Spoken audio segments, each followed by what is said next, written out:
Merci papa journaliste. Ezo salanga passe mingi pona makambo ya mboko Congo.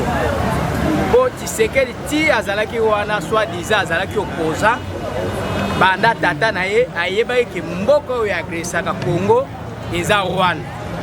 Mais chose étonnante mukolo ebembe ya tata na ye ya na martyr bato IDPS batelema po bayamba Kagame oyo aza mubomi ya Congo bayembela ye yo nani oboya Kagame lelo siko bazobelela vraiment ezosalanga pasi na moni penza ke mboko oyo bakonzi baza te et puis Tshilombo alingi penza mboko te alingi biso peuple congolais te kotala na mboka moko kuna na este o M23 amasakraki batu akundi bango na libulu bawazalendo na FARDC babengani bango bake kokundula omona nde bazobimisa bibembe na yebiso ndeko nanga papa journaliste esala ngai pasi komona ke Tshilombo alingi peuple congolais te Tshilombo aza wana pona ba intérêt na ye personnel azwa bambongo na ye lokola azalaki chômeur lokola atikala kosala na vie na ye ata esika moko te susi na ye ezalaki kaka po azwa mbongo congolais ata akufi etali Tshilombo ata na eloko moko te ezosala mpe susi te po Tshilombo aza toujours na baveste Tshilombo azomela nde bachampagne Tshilombo azotambola nde ndenge alingi donc oyo bazokufa kuna baza banyama mpo na bato IDPS donc Congo eza nde Kisasa donc oyo wana kuna baza bataba baza bambwa oyo bango baliaka bakufa na bango etali Tshilombo na eloko moko te etali soi-disant force du progrès ole bakende kosala force wana kuna na est bakebunda na barwandais force du progrès bazosalela awa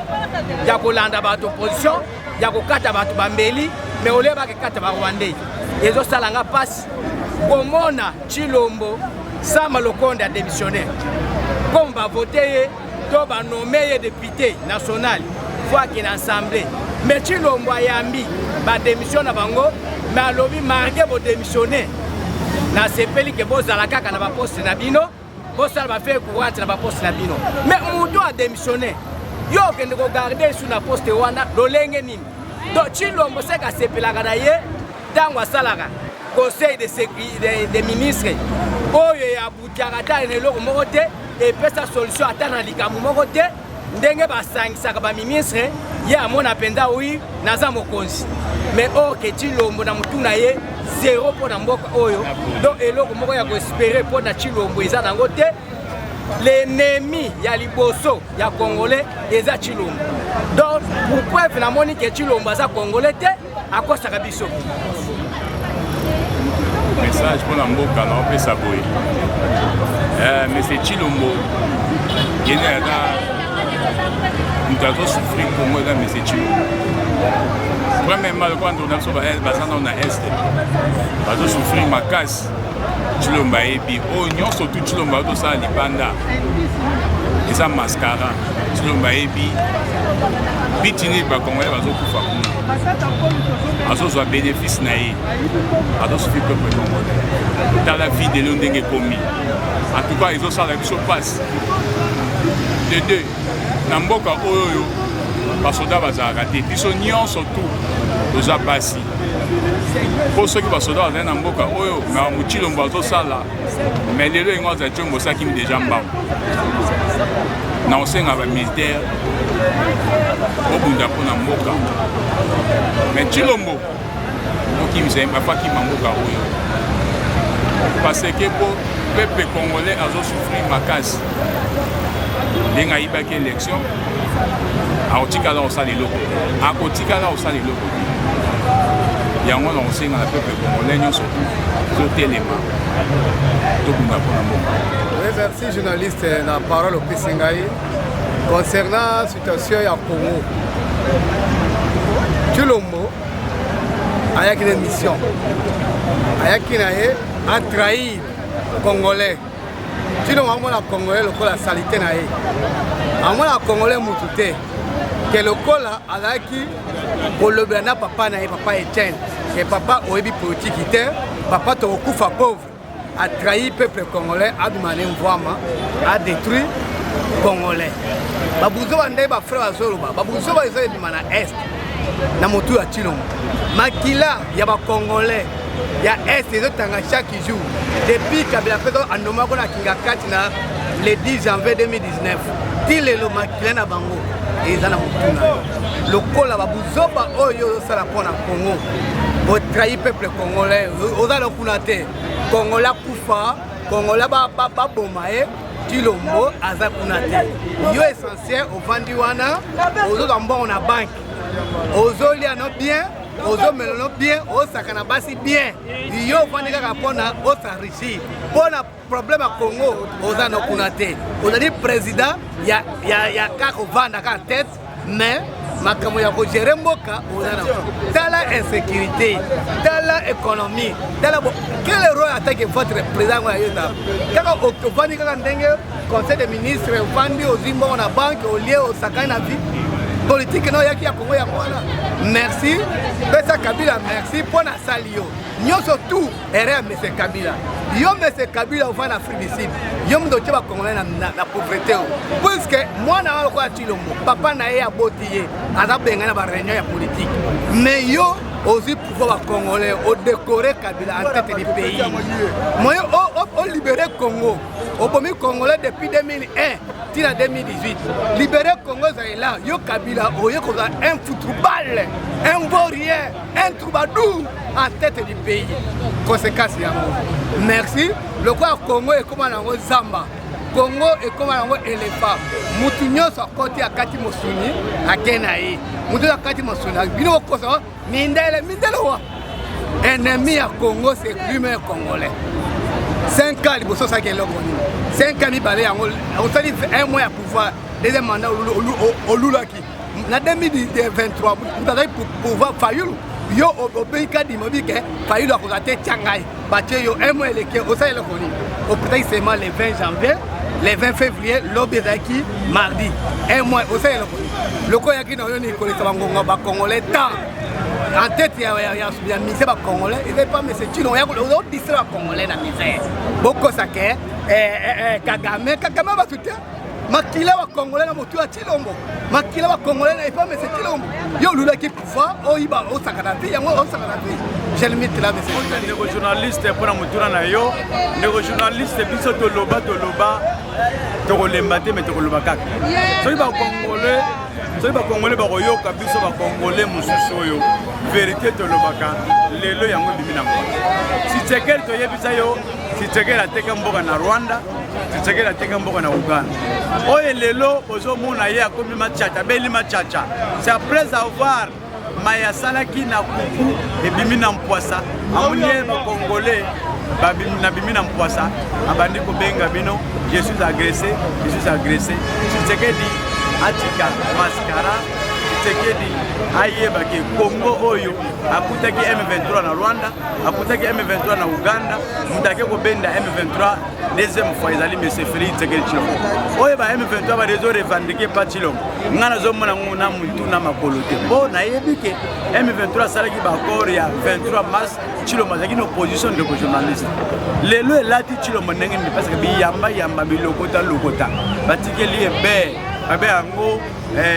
babenga ngo cadeau empoisonné oyo babengelaki Fayulu yaka na kinga kati biso ba Rwanda to nommé yo Fayulu aboyi ya lobi ngai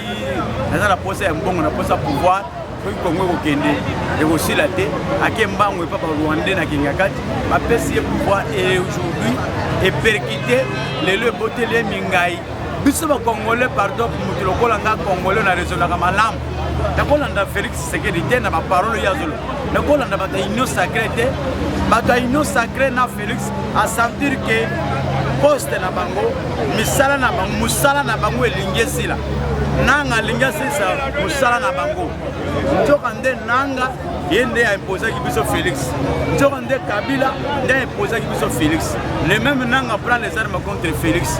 Félix bazali na badile na bango na nanga biso bakongole tokokota te ata kolelo bolobi communauté internationale yoki bango ba misusu bazobela communauté internationale mais la communauté internationale ozo benga. Tu avais appelé la communauté internationale, tu avais signé les accords, celle à Kingakati. Tu avais signé les accords, celle à Kingakati.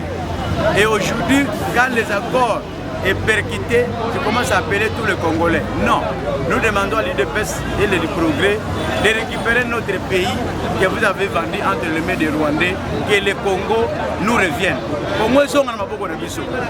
Kabila Joseph, pendant 18 ans,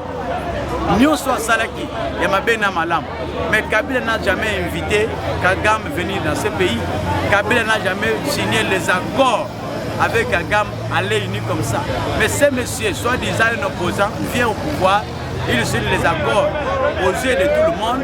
les accords signés. Et il y a a signé même document il faut raté et le lieu indi. Nous ne sommes pas là de Congo. Nous sommes Congolais de Sengi na Félix au même babola mamoto na mutu Congo na biso zo ngandongo kutaki yango bunda bitumba wana yo moko bunda bitumba yo moko lelo so ito bunda bitumba wana to longi bokolo bani fachi alongi bitumba mais bokolo bateke Congolais alongi bokolo bateke peuple Congolais alongi bokolo te peuple Congolais contribuer na bitumba oyo et comme fachi béton bomuli ndenga sali bino bino bata failu et comme bongo ekomi victoire d'un individu. Nous avons des victoires et fait la victoire du peuple congolais. Le corps de les deux personnes, Nanga, Félix, parce que c'est une clarté. Avant que je te na makambo c'est ce que dit Azala vrai. Papa congolais nous Nangai. Congolais à Kinshasa, il y a diaspora aux Nangai. Guerre les obunda malelu na est. Nanga zumindu lelo nanga zumindu kuna côté na est na biso nanga ayebi vérité nanga na Félix na conscience na bango bayebi maoyi bango basinya il bonjour papa journaliste c'est que congolais par rapport à massacre aux zones dans l'est ni le pays en tout cas eza passe pe mawa omona libembe ya bandeko na biso ba congolais na est bazo kufa tumo itongo. Alors, Congolais, à la distraction, tant que est, net est eza pays mususu, Kinshasa eza pays mususu. Or, est eza province de la République démocratique du Congo. Kinshasa eza capitale de la République démocratique du Congo. Alors, ce qui province est belle, c'est que Kinshasa est belle, Congo Mobimba est belle. Alors, ils ont ça la passe pays mawa. Nakoyoka même Congolais.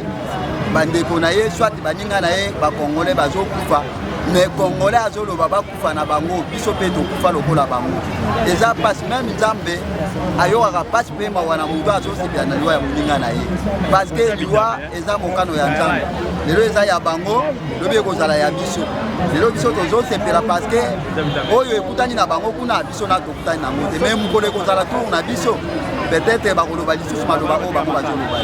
Alors oyo ezosala makuna eza buzoba toyebi yango nyonso